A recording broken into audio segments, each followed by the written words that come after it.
Hello guys. So, bumalik tayo dito sa HMR.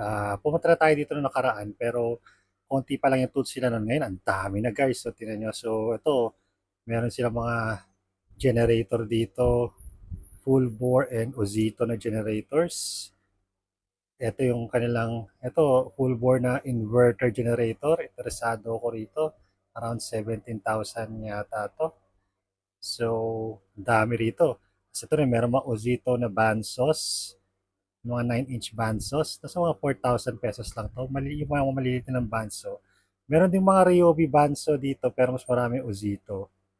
Meron din silang 13 mm mga Ozito drill press. Ayan.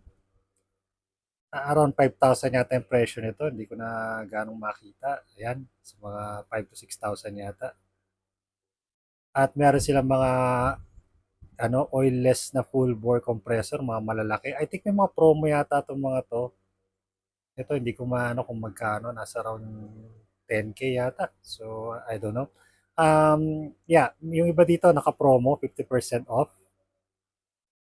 Tapos ito yung mga miter saw nila, mga sliding, Osito sliding miter saws. Ayan.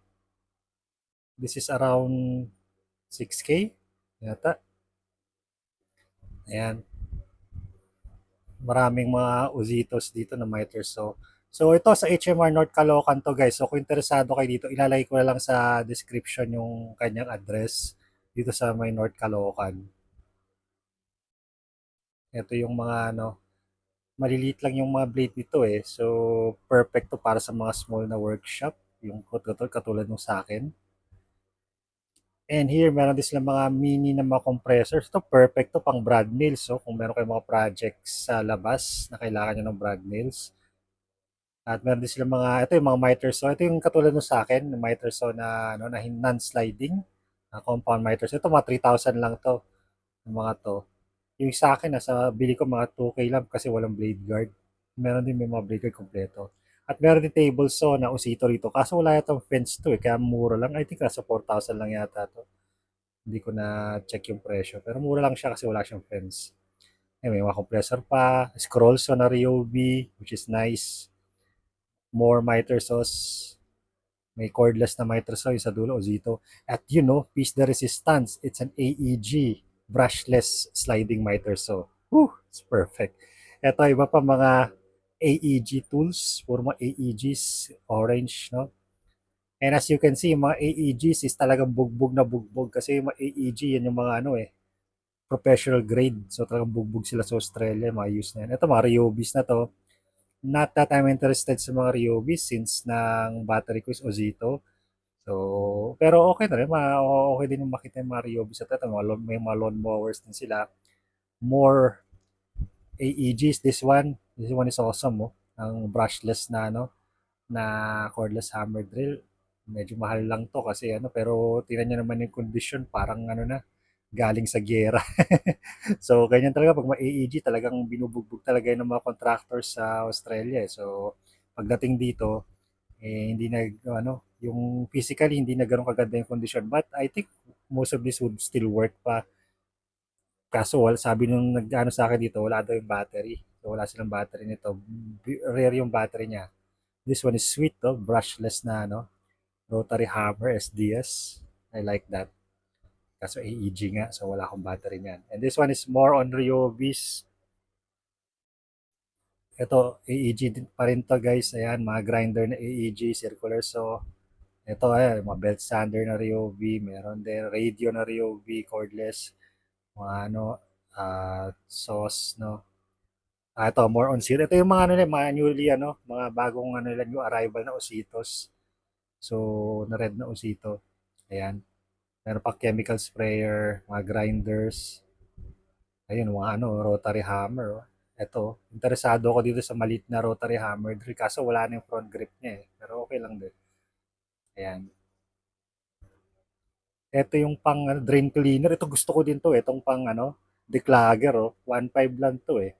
Cordless na declagger ng ng Osito. Okay din to. Maybe next time, no? Alam mo naman gusto ko yung mga tools na kakaiba, yung mawala pa ako. Ito more on black na Osito na 'to, mga corded na Osito, mga circular sauce. Mura lang yung circular sauce na Osito rito na corded, 2,000 lang. Ito yung mga cordless na Ositos naman to. Ito mas mura, may mga 700 lang dito na na cordless. Pero syempre, walang battery na kasama. Dami puro cordless na circular saw. Ayun mga 185 mm circular saw. Pero din meron yata 150 mm. Ito mga corded din. Corded na sanders. Kung kailangan nyo ng sanders guys. Puro corded yan. Random orbit. Ito gusto ko to. Itong bench grinder slash belt sander. Okay yan. Ito more drills na Osito. Merong mga dito brushless. Halo-halo brushless tsaka brush. So kung ano mang gusto nyo din. Ayan, mga random orbit, sanders, may jigsaw pa. Ito mga impact drivers. Kung gusto niya ng brushless na impact driver, meron din sila niyan. Thickness planer. Osito na thickness planer meron dito. I think 8,000 yata to isa. Ito yung XU1 na tool na hindi ganong pinapansin. Hindi kasi ganun kaganda. Pero ito naman ito yung mga 50% off to. Itong mga to. Yung mga most dito sa pile na to is 50% off. So, yeah. Mura iba rito. Meron yung reciprocating so vacuums, planers, 50% off selected na Osito tools. Pati yung ibang mga tools pala dito, 50% off din. More Ryobis. Naghahanap ako ng framing nailer na Ryobi pero wala sila dito. Sayang. OnePlus na iba may mga box pa. Ito, napakaraming pressure washer na Ozito. Sa baba, Ferex naman. Ayan. Ferex. Ito, may mga pa. Yung mga heavy duty ng mga pressure washer. Ito, mga Ferex to. I don't care din sa Ferex kasi wala akong battery niyan. And hindi ko gusto yung mga tools nila. Pero okay din yung Ferex, no? Kung meron kayong battery niyan, okay na rin ang ecosystem yan. Chargers ng Usito, napakarami Ayan. Ito, mga charger ng Ryobi. Kung kailangan nyo ng mga chargers para sa Ryobi nyo, may mga corded na routers. Ayan, may Usito Banso na naman dito. May mga Mitre Saw din. Ayun, no. Ito gusto ko to Usito na cordless table saw. Kaso wala na yung fence Pero mura lang to, 6K lang, sayang. Kung nandiyan lang yung fence, okay na. More Osito tools dito, and grinder, radio, ano ba yan? Pressure washer na cordless, sanders, ayan, kung naghanap kayo ng mga sander, marami din dyan. Random orbit, tsaka mga sheet sander, mga corner sanders, ito mga corded na Osito tools to, sander, ayan, grinder, drills, jigsaw, at yung mga water pump, meron sila. Ito mga chargers ulit, may mga ilaw pa, flood lamps, flashlights, glue guns, ayan, may mga iba na nakabox pa. Ayun. And I think yung pinaka-impressive dito, ito pa, mga corded pa to, na Osito. Ayan. Tambak-tambak na lang dyan. Meron ako nakita dyan na drill na magandang klase. I think nasa mga 500 lang yata. Sayang. At ito, yung piece de resistance dito. It's a full bore na bandso. I think it's 12-inch na bandso to guys. And yeah, I think mura lang to Nasa mga 14,000 lang nila binibenta to. Ayun, po nasa mga 14K lang. Kung bibilin mo to yung mga katapat itong presyo na sa dito, yung mga powerhouse ganyan, mahal yun. As mga 30, 40,000. Ito lang, lang, 14K lang. Pero meron akong malaking banso so I don't really need that. Ito, mga lang, mga yan, mga levels, mga distance stud finders, yung mga ito, tables sa Ryobi din, wala rin yung fence. Or baka nandyan, pero hindi ko nakita. Generators. Ayan. Ito, hindi ko na alam kung ano yan.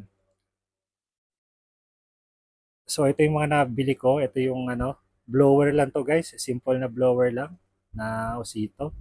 At ito yung matagal ko hinahanap. Right angle na drill ng Osito.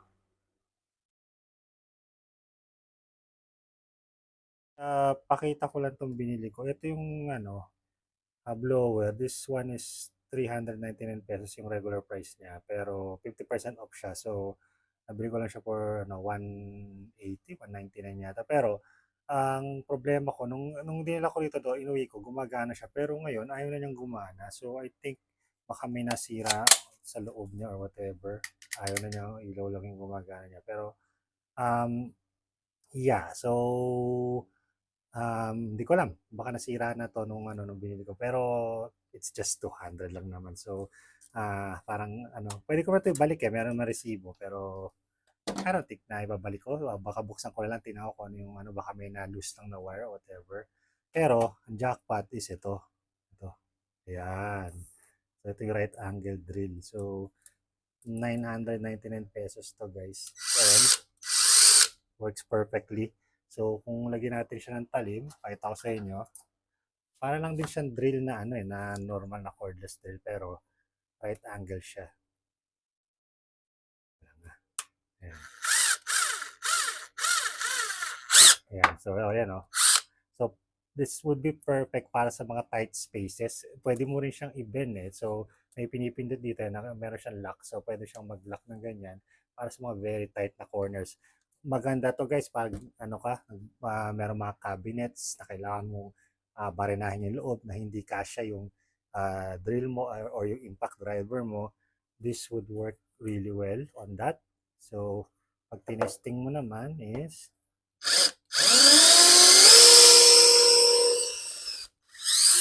ayun, so nabubutas pa rin siya. Tapos pwede mo na siyang gamitin as a screwdriver. Lagyan mo na screwdriver. Pwede na siya pang screw, no guys?